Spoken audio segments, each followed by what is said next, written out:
Welcome back to GeoKloud Academy. So in previous times, we have gone through different symbology techniques in ArcGIS Pro, but today we're going to be embellishing our map, which has been one of the major requests we've gotten from our previous videos. So because of the new transitioning from the ArcMap to the ArcGIS Pro, many people still have to go back to the ArcMap rather to make their maps embellished even after working in the ArcGIS Pro. So today we're going to do quick two embellishments, which one would just be a simple plain map, quick designs, just for the sake of the tutorial, because remember we like keeping our tutorials as short as possible so you can learn quick and also expand to do all the other things you need to do. So let's get started to the video. So yeah, we are on our ArcGIS Pro platform. So here I have a simple map of Nigeria that has been selected out for me. So what we're going to do is embellish the map of Nigeria.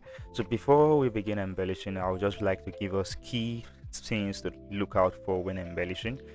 So major items or major elements that are meant to be in your map are the north arrow, your scale bar, and most importantly your legend.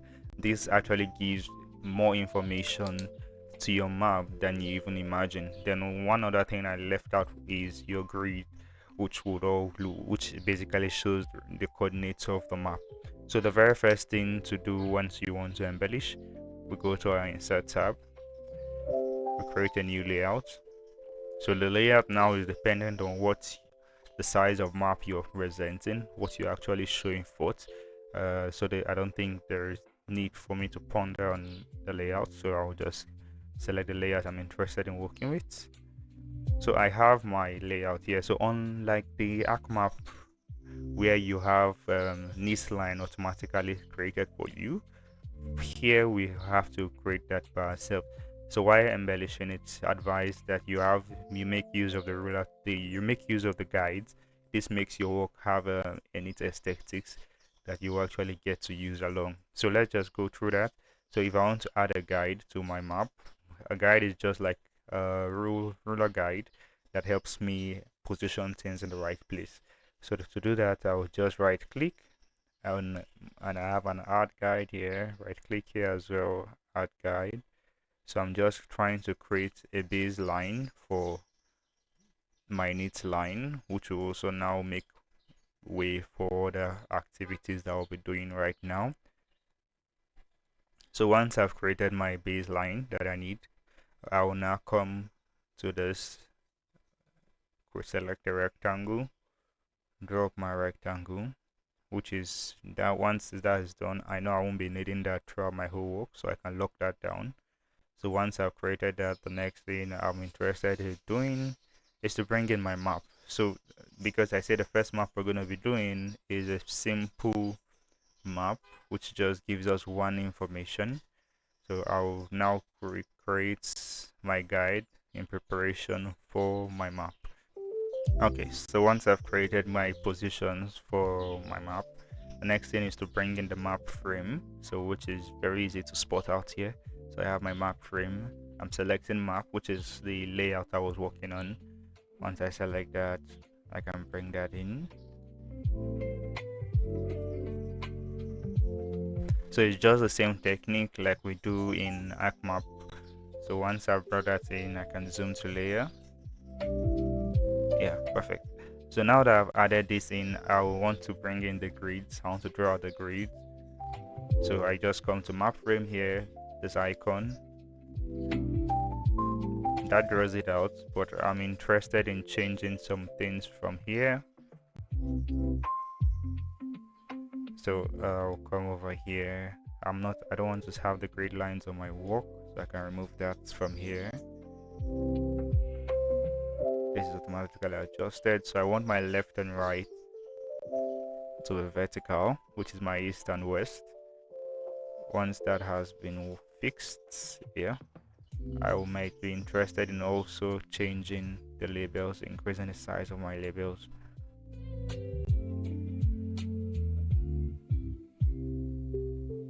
Okay, so once I've sorted that out, so my map has already started making shape.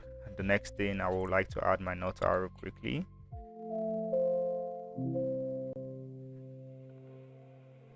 I will just keep this here for the sake of it being simple. Okay, yeah, my node arrow has been added. I want to add my scale. I will just use this and draw my scale down here. So I have my scale here, but I'm not interested. Probably I may not be interested in kilometers per se. I'll just double click on this,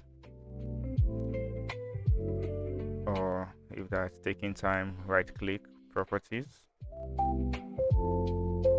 So I can change this from the kilometers that's written there to just km, or I can actually change it to a different units based depending on what I'm working on or where I'm working on. So for now I'm okay with what I have, so I won't be doing much alteration to that. So yeah, quickly, another thing, I have this source imagery. I'm not interested in having it in my work. I may either prefer writing it on my own, so I can decide to remove that by just coming to quick guide here, service layer credits, and that is outside, so I have the space back to myself. I'll quickly put in the legend as well. Okay, I have just one item in my legend, so I would like to give my legend a background color. Come over here, give me white, and let me just increase this gap extent. Then I will also want to put a border around it, and also maintain the same border extent I selected. I can drag this down a bit and keep that here. So we have done, I think we have gotten all the major basics. So if I'm interested in putting in a title to my work, probably it's for a printout I want to do, I can decide to either change this from here. So let me just quickly remove the labeling of the grids from the top. So I'll remove the visibility of the knots, and okay, I can close this. So I will just quickly add a title, add a text box.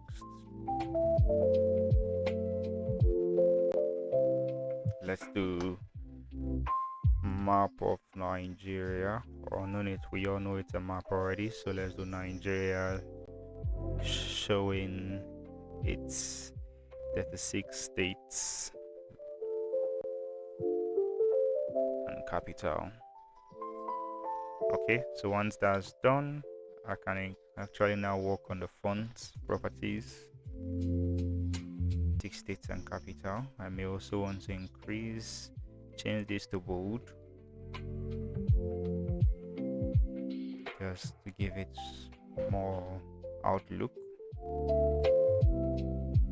So I'll scroll back up from font style regular to give it bold. Yeah,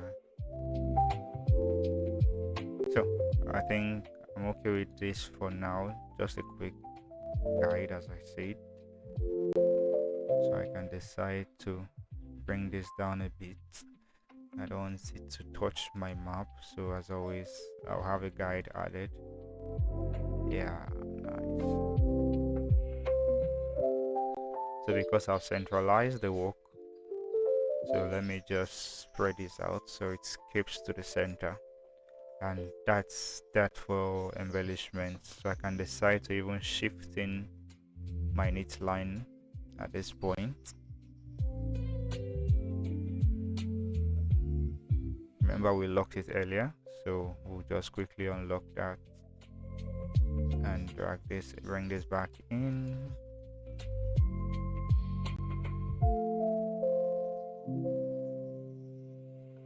Then we bring this in as well. So I might also be interested in having a write-up that says this is the data source of the work that was used and all that, so I can actually do that as well, just beneath me here. So I have something like data source because it's always important to notify where you got the data you're working with. Yes, 1984 was used. So because of the other one I put down, yeah, I'm gonna have something like this. What else? Is there anything I'm missing? Okay, yes, we forgot to make cognizance. Yeah, OpenStreetMap, so we're good. So once I'm done with this, basically I will want to embellish, so I'll just go back up to menu bar, share, export layout. It brings up my dialog, my file type, PNG. Okay, I leave this at 300. So it automatically saves the file where in your default working folder, but you can, as always change the location of where you want the file to be saved. So for the purpose of this, I will just leave it here and export.